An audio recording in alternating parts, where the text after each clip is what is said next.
Yes, ready, start.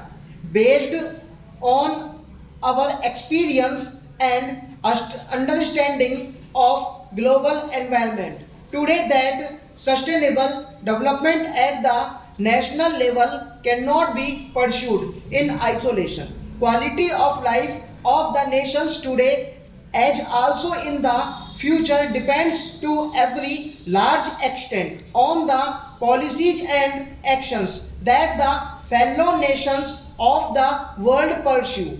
Against this background, new partnerships have to be established for conservation and sustainable development while ensuring sustainable equitable distribution of technology and social advancement. Promoting these partnerships require making the most of the diverse bunch of knowledge, skill, perceptions, and of assets belonging to a wide across section of nations and societies. When we analyze the nature of pollutants, we find that both affluent and poverty contribute to their high levels. The problems of the industrialized and the developed world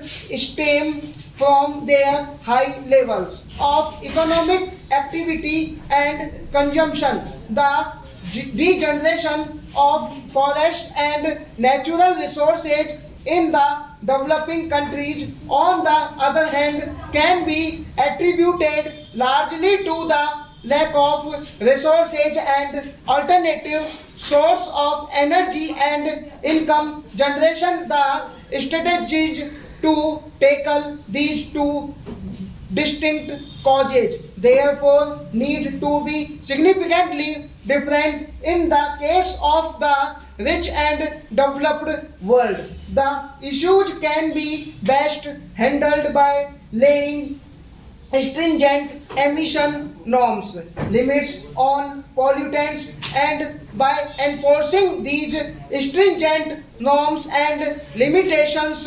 However, for the developing and the underdeveloped world, the best approach would be to put into place an incentive structure that would encourage conservation and discourage the scavenging of nature without promoting economic development and rapid elevation of poverty.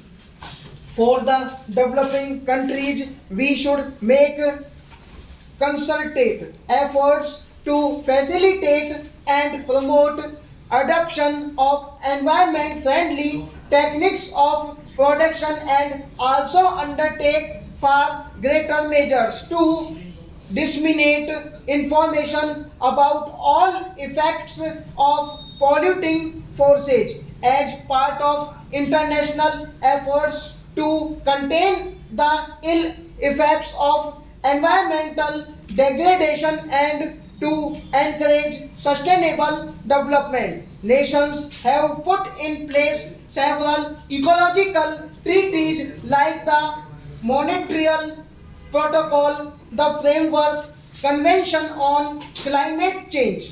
Although much attention seems to be focused on climate change, on global warming and ozone layer, very little is being done to address the environmental problems facing poor societies, whether it be paucity of clean drinking water or poor sanitary conditions.